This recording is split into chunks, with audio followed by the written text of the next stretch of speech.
하십시오. 네. 네, 차기근 위원입니다.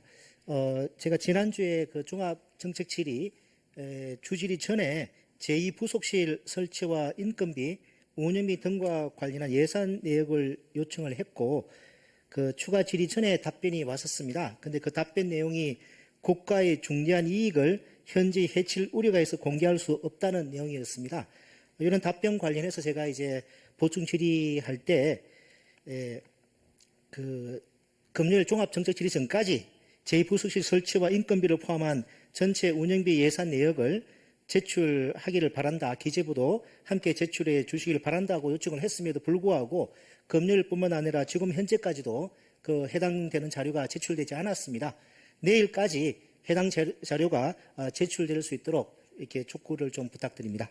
네, 오늘 비서실에서는 참석을 안 하셨죠? 내일 모레 참석하는 건데 뭐 방송으로 보고 계실 테니까 필요한 자료를 꼭 제출해 주시기 바랍니다.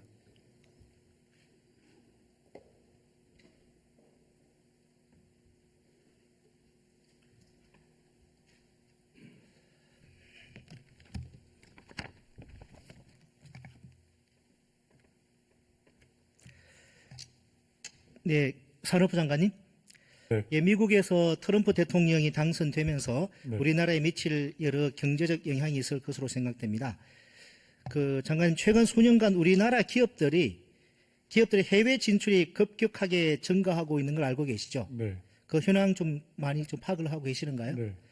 그 공정거래위원회가 지정한 대규모 기업 집단을 기준으로 올해 우리나라의 대규모 기업 집단의 해외 계열사는 6,166개에 달합니다. 국내 계열사 3,318개보다 2,848개나 더 많고, 네. 지난해와 비교해도 8.4% 늘었습니다. 다 알고 계시죠? 네. 자, 장관님, 우리나라 기업 집단 중에 현재 해외 계열사가 가장 많은 곳은 어딘가요? 숫자가 지금 제일 많은 거는 제가. 그러세요? 네, 알겠습니다. 자, 개별 기업 집단으로 보면 한화하고 SK 해외 계열사가 크게 늘었습니다. 네. 한화의 경우에 올해 해외 계열사 824개로 모든 기업 집단 중에 가장 많습니다. 최근 2년간 무려 30%가량 급증했습니다. 추측컨대 해외 현지 태양광 사업 등을 적극적으로 펼친 결과로 보이긴 합니다. 한편 해외 계열사가 이제 두 번째로 많은 경우가 SK입니다. 2년 전에 비해서 18%가량 늘었고요. 이 역시 해외 반도체 밸류체인 구축을 위해서 확장을 크게 늘린 결과로 추정은 됩니다. 그런데 이제 이들 두 개의 기업 집단의 해외 계열사가 우리나라 전체 대규모 기업 집단 해외 계열사 수의 24%를 좀 차지하고 있습니다. 네. 상당히 적지 않은 숫자인데요. 또 이들 기업들은 바이든 정부에서 인플레이션 감축법 IRA나 반도체법에 따른 세제 지원과 보조금을 받았습니다. 실제로 이제 우리나라 대규모 기업 집단의 해외 계열사 6,166개 중에 1,590개가 미국에 있습니다.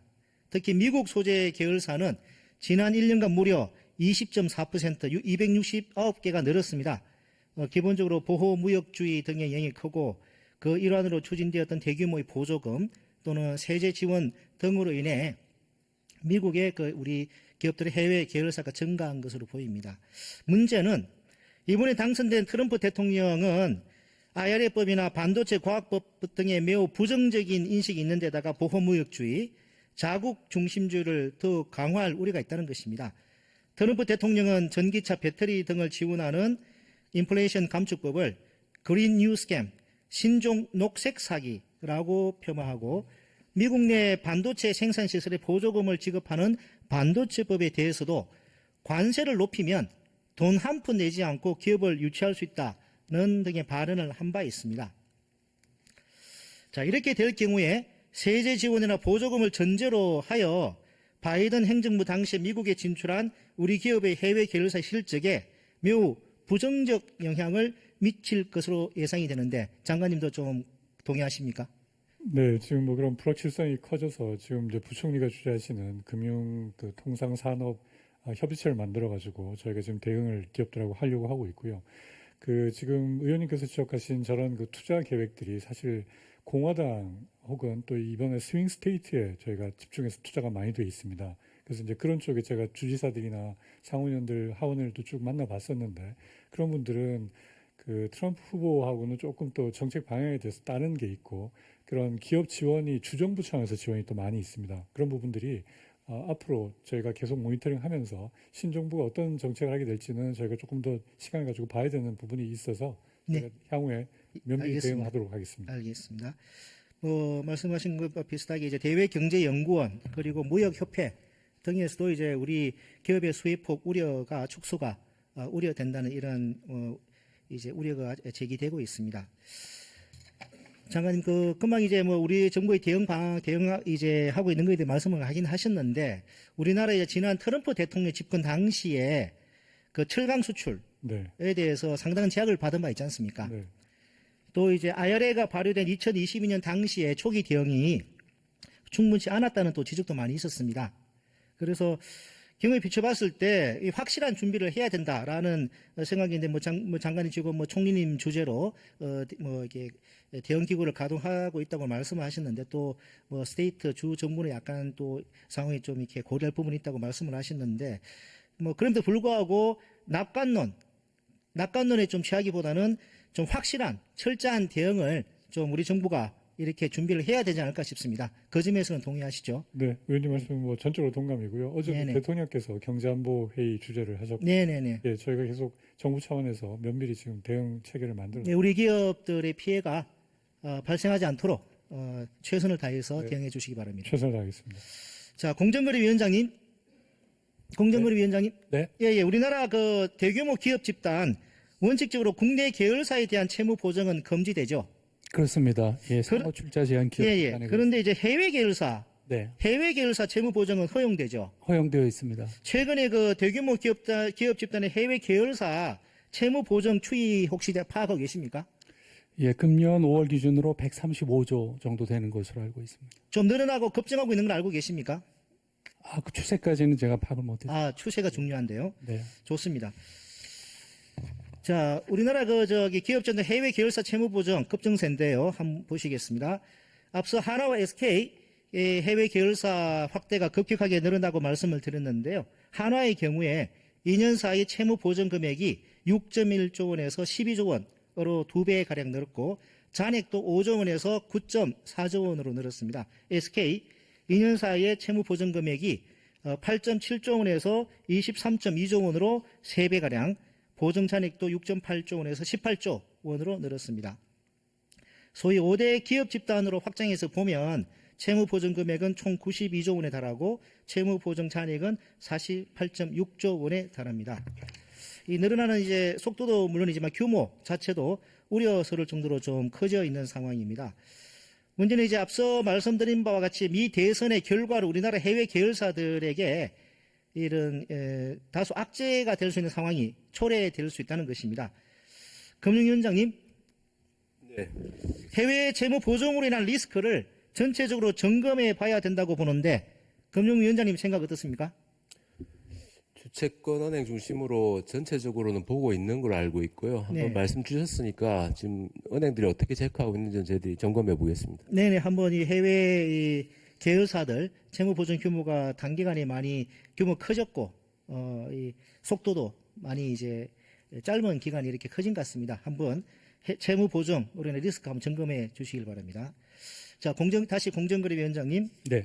자, 우리가 이제 국내 계열사 채무 보정을 제한한 것은 동반 부실을 방지하고 금융 자원을 효율적으로 배분하기 위한 이유로 알고 있는데요. 네. 해외 계열사에 대한 채무 보정의 경우도 국내 기업의 해외 진출 등을 감안해서 이게 제한하지 않고 있는데 네. 다만 리스크 관리 차원에서는 다시 한번 검토해 볼 필요는 있지 않겠습니까? 예, 그런 차원에서 저희가 그것을 분기별 공시 의무를 도입해서 네. 공시하는 제도는 현재 두고 있습니다.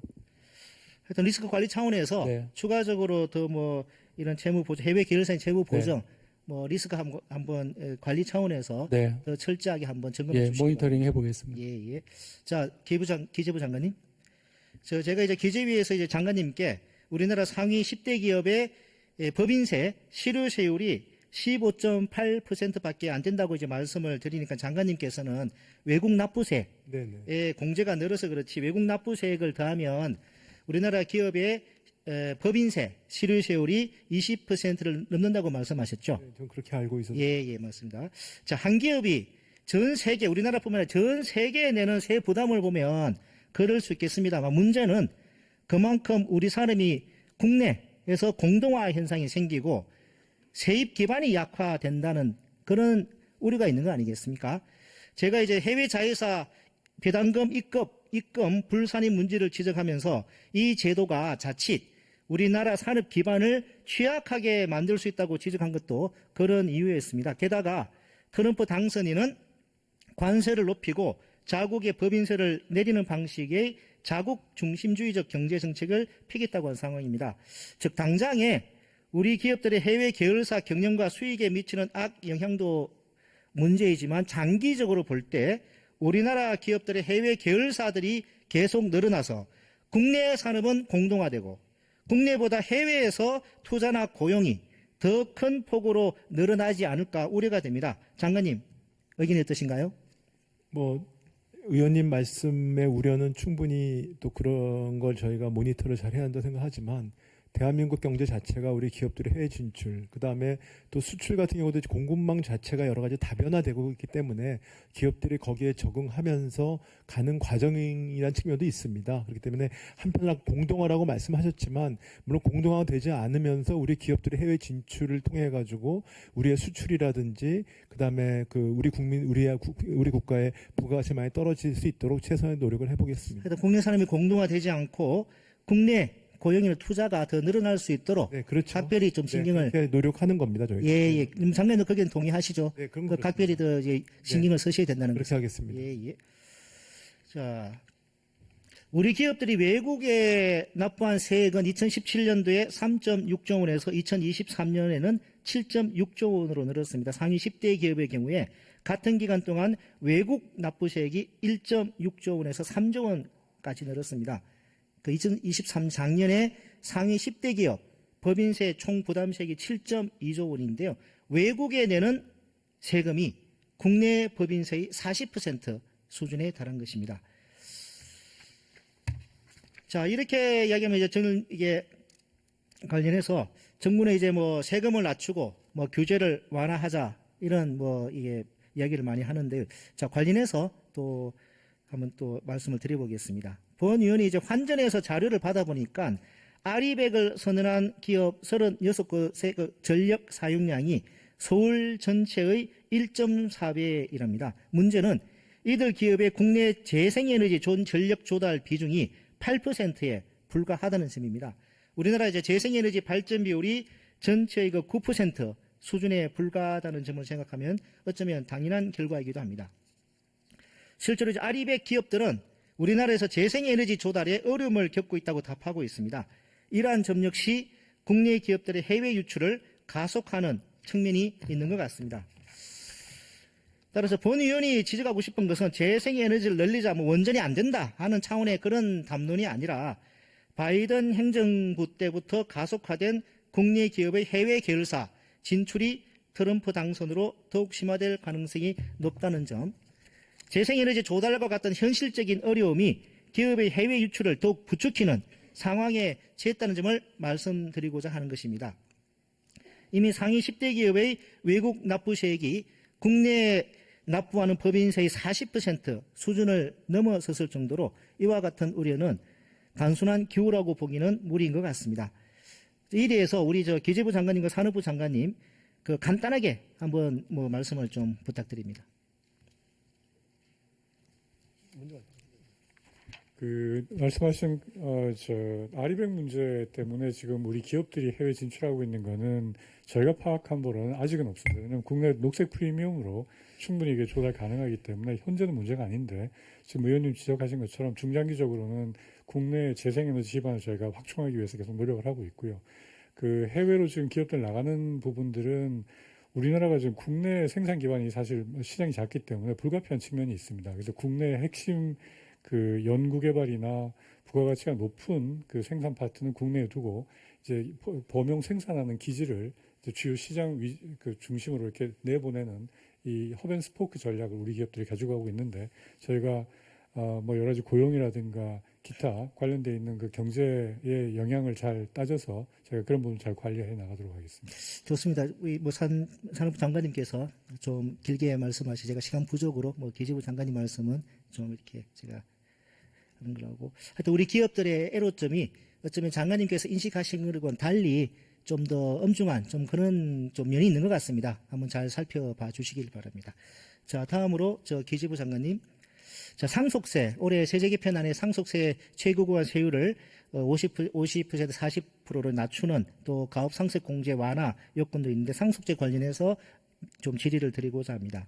많은 분들이 상속세 최고 세율이 50%라고 하니까 마치 100억 원 상속재산, 남긴 재산이 100억 원 그러면 납부하는 상속세가 50억 되는 걸로 생각하십니다. 장관님, 그렇습니까? 뭐 거기에 공제가 들어가기 때문에 그렇지는 않죠. 그죠? 50%는 명목세율이고요. 자, 제가 실효세율에 대해서 좀 말씀드리겠습니다. 지난해의 경우에 상속 재산 가액에서 비과세와 공과금, 채무 등을 뺀 거기 이제 과세 표준이 됩니다. 과세 표준으로 실효세율을 상속세 실효세율을 계산하면은 36.1%입니다. 50%가 아닙니다. 명목세율은 50%지만요. 또 그리고 과세 표준이 아니라 우리가 언론에서 어떤 자산가가 뭐 100억을 남기고 사망했다라고 할 때 그 100억은 과표가 아니라 총 상속 재산입니다. 그 상속 재산 가액을 기준으로 보면은 상속세 실효세율은 장인의 경우에 21.2%입니다. 즉 100억의 상속 재산을 남기고 어떤 자산가가 돌아가셨다라고 할 경우에 실제로 납부하는 상속세는 50억이 아니라 21억이라는 것입니다. 5년 평균으로 보면 과세표준 기준으로 하면 상속세 실효세율 36.5%, 총 상속재산 가액으로 보면 21.6%입니다. 자, 그러니까 총 상속세 최고세율 50%다. 너무 높다. 이렇게 하는 건 지극히 단순한 접근 방식이라는 것을 말씀드리고 싶습니다. 자, 더불어 지난해의 경우에 전체 피상속인 중에 6.5%만 상속세를 부담하고 상위 10%에 해당하는 2천여 명이 전체 상속세 결정세액의 83.6%를 내고 있습니다. 따라서 상속세가 중산층이 내는 세금이 되었다고 이야기하는 것은 저는 객관적 사실을 왜곡하는 것이라고 생각합니다. 장관님, 기재부 장관님, 상속세 중산층 세금이 맞습니까? 그 상속세를 부담하시는 분 중에 중산층도 꽤 있다 이렇게 저는 보고 있습니다. 자, 좋습니다. 저는 그러면 중산층의 개념에 대해서 한번 장관님께 한번 여쭤보겠습니다. 장관님, 자산이 얼마 정도 되면 우리가 중산층이라고 칭할 수 있을까요? 그 뭐 소득에 대한 기준은 있지만 자산에 대해서는 중산층의 기준은 이렇게 객관적인 기준은 크게 뭐 여러 가지로 다양한 의견이 있다고 알고 있습니다. 자, 그 강남에 그러면 집 한 채 있으면은 중산층이 뭐이라고 볼 수 있을까요? 그런 막연한 질문에 자, 강남에 집 한 채 있으면 그 보통 이렇게 평균 매매가액이 18억 7천만 원 정도 된다고 합니다. 18억 7천만 원. 그런데 그 가계금융복지조사 아시죠? 가금복. 네네. 지난해 가금복 조사에 의하면은 우리나라 가구의 평균 자산 5.2억입니다. 그리고 중앙값은 3억 원밖에 되지 않습니다. 따라서 강남의 집 한 채 중산층이라고 말하는 것은 이것은 객관적 사실과 맞지 않는 사실 왜곡입니다. 자, 그러면 강남의 집 한 채 18억 7천만 원짜리 아파트 남기고 그분이 사망하시다고 했을 때 내는 상속세 얼마 정도가 될까요? 뭐 자식이 몇 분인지 뭐 부인이 계신지에 따라 배우자한테 상속하면은 얼마가 될까요, 장관님? 배우자한테 하면 배우자 공제를 제해야 되겠습니다. 예, 그러니까 얼마 정도 될까요? 배우자 공제가 5억이니까 아닙니다. 배우자한테 이제 상속을 하게 되면은 30억 30억 공제가 되기 때문에 네. 18억 7천만 원짜리 강남 한 채 아파트 있더라도 상속세 전혀 내지 않습니다. 그리고 자녀에게 상속을 하면은 한 2억 정도 되면 2억. 18억 7천만 원짜리 강남 아파트 있다 하더라도 실제 내는 상속세는 배우자 공제 이런 공제하면은 상속세 2억이 됩니다. 그러면 실효세율은 10%입니다. 10%. 자, 그렇기 때문에 자, 한편으로 자, 지난해 물려받은 게 빚밖에 없어가지고 상속을 포기한 국민 얼마인 줄 아십니까? 3만 명입니다. 역대 최대입니다. 지금 눈물 나기 힘든 사람들은 상속 때문에 고생하는 사람들이 아니라 이런 상속 포기한, 채무 때문에 상속을 포기한 이런 사람들이 더 정부가 우선적으로 조금 살펴봐야 될 분들 아닐까요? 자, 이렇게 불평등이 심각하고 서민들의 삶이 어려운데 고액 자산가를 중산층으로 둔갑시켜 상속세가 중산층 세금이다, 중산층이 내는 세금이다 라는 것은 객관적 사실을 왜곡하는 그런 잘못된 주장이라고 생각합니다. 자, 국세청장님. 제가 답변 안 들으시고. 제 답변을 원하는 건 아니고, 제 그냥 이게 의견을 말씀드리는 겁니다. 알겠습니다. 자, 국청장님. 그러니까 상속세는 소득 재분배 기능을 통해 소득세 기능을 보완 또는 강화시키는 사회 정책적 의미를 가지고 있죠. 예, 그런 걸로 알고 있습니다. 예, 맞습니다. 그 국세 공무원 교육원 교재에 나오는 말이기도 합니다. 따라서 상속세는 그 자체로 세율을 국제 비교하는 것은 의미가 없고 소득세와 같이 봐야 하는 것입니다. 그 보시다시피 OECD, 화면 띄워주시죠. OECD 우리나라 GDP 대비 소득세 비중이 매우 낮은 편이고 상정세 비중이 상대적으로 높습니다. 그 소득세와 상정세 비중을 더하면은 비교 대상국 중에 가장 낮은 수준에 속합니다. 이처럼 상속세는 명목 세율에 비해 훨씬 낮은 수준의 실효 세율이 부과되고 있을 뿐만 아니라 그마저도 중산층이 아니라 고액 자산가들이 내는 세금입니다. 고액 자산가들을 위한 올해 세제 개편안,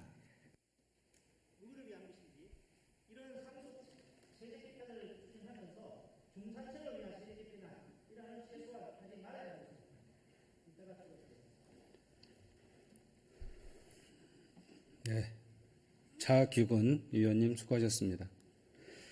다음은 존경하는 경남 창원 마산 하포의 최영도 위원께서 질의해 주시겠습니다. 예, 늦은 시간까지 수고 많으십니다. 예, 기재부 장관님, 아까 전에 상속세 관련해서 좀 질의를 이어가 보도록 하겠습니다. 네. 제가 아까 질의에서 상속세를 중산층 세금이 되었다라고 말하기 어렵다는 점 관련해서 말씀을 드렸는데요. PPT 한번 띄워봐 주시겠습니까? 오늘 아침에 윤 대통령께서 수석 비서관 회의를 하셨는데 오늘 이런 말씀 하셨더라고요. 임기 후반기에는 소득, 교육, 불균형 등 양극화를 타개하기 위한 전향적인 노력을 해야 한다.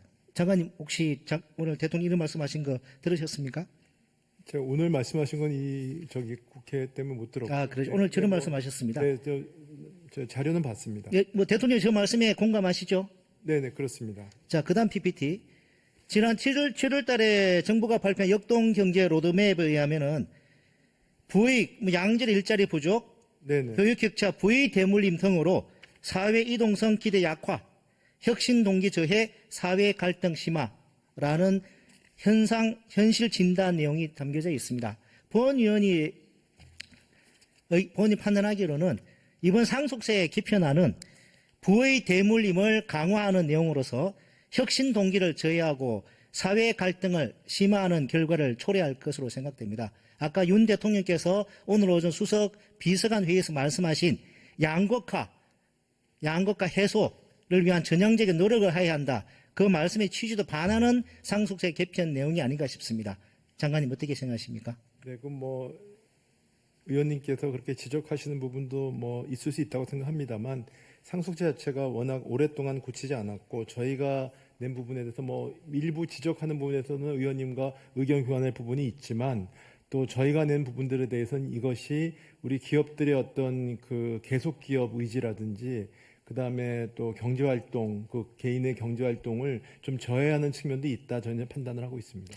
장관님의 그 말씀은 결국 이제 그 낙수 효과에 대한 기대가 깔려 있는 것 같습니다. 물론 장관님께서는 기재위에서 그걸 낙수 효과라고 인정하지 않으셨습니다만은 제가 궁금해서 장관님의 그 상임위에서 앞에서 설명하신 그 말씀을 챗 GPT에 넣어서 한번 물어봤습니다.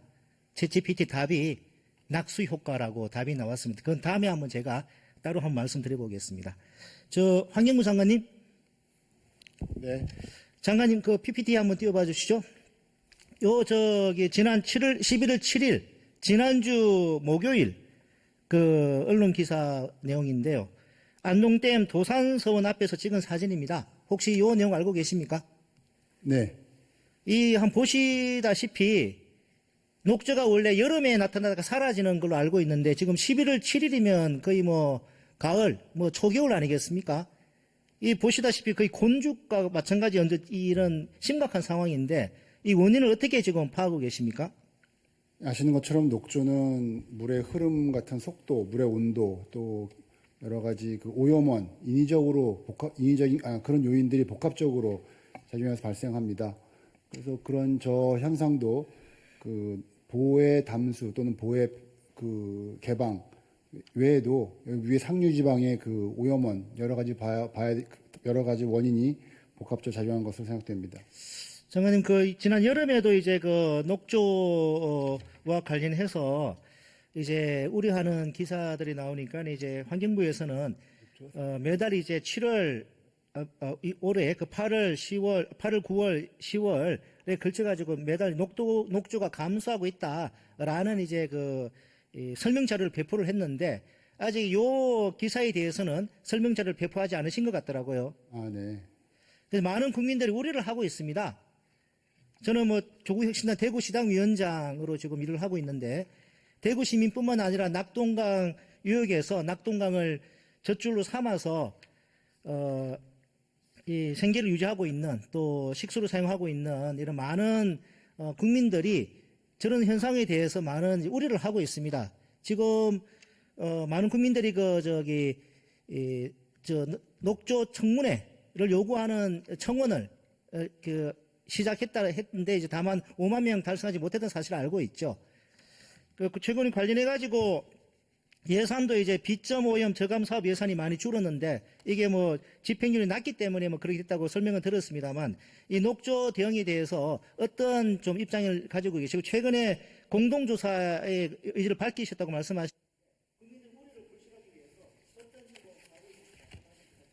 예, 감사합니다.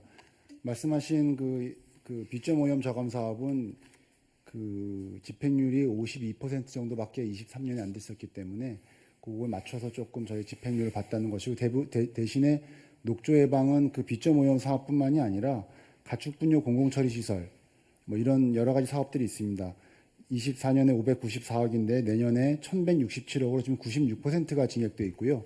하수도 예산도 2조 한 8천억 되는 거 내년 3조 넘게 지금 배정돼 있습니다. 그래서 여러 가지 방법으로 저희가 녹조에 대해서는 국민의 안전을 위해서 정부가 굉장히 신경 쓰고 있다는 말씀드리고요. 그 조류독소의 공기 중에 있느냐 없느냐의 문제는 사실 그것은 과학의 문제입니다. 그래서 저희 국립환경과학원이 3년간 검토했을 때는 공기 중에 조류독소가 없었습니다. 하지만 또 있다고 하시는 분들이 있으니까 저희들이 민관학 공동 검증해서 있는지 없는지 보고 또 있으면 또 그에 맞춰 대책을 하고 없으면 또 국민 안심시켜드리고 해야 될 것 같습니다. 예. 네. 차기근 위원님 수고 많으셨습니다. 다음 존경하는 경기 평택갑의 홍기현 위원께서 질의하실 순서입니다.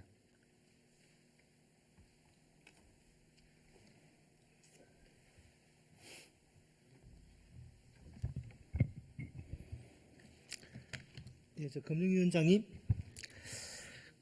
지난 10월 30일에 국회 검투세 조속히 폐지해달라라고 이제 기자 간담회에서 말씀하시더라고요. 예. 검투세 관련해서 몇 가지 여쭤보겠습니다.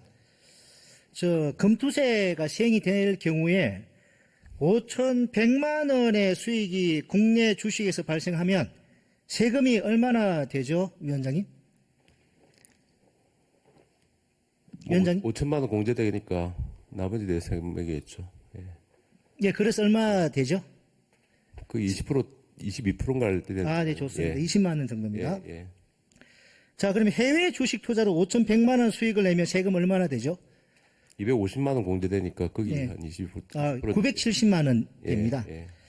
자, 위원장님, 국내 주식 20만 원 세금 내기 싫어서 970만 원 내는 세금 내는 해외 주식으로 한다. 위원장님은 이것이 합리적인 투자 결정이라고 보십니까?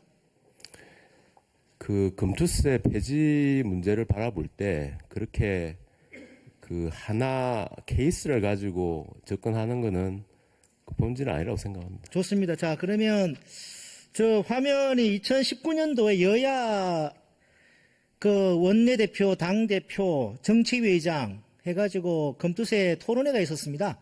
그때 그 금투세 토론회 때 발제자가 발제한 PPT 내용 중에 하나인데요. 그 당시 2019년도, 그러니까 지금 현재 시행되고 있는 세제입니다.